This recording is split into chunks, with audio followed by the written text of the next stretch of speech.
अकोलेच्या मूर्तिजापूर तालुक्यातील आसरा फाट्याजवळ 29 मे रोजी पहाटेच्या सुमारास 2 युवकांवर तलवार व लोखंडी पाईपने प्राणघातक हल्ला झाल्याची घटना उघडकीस आली आहे। या प्रकरणी ग्रामीण पोलीस ठाण्यात गुन्हा दाखल करण्यात आला आहे।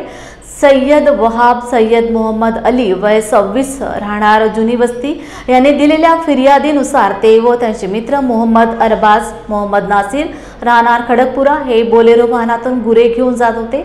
आसरा फाट्याजवळ त्यांची गाडी थांबवून MS 11 CT 7777 या वाहनातून आलेल्या काही व्यक्तींनी त्यांच्यावर अचानक हल्ला चढवला।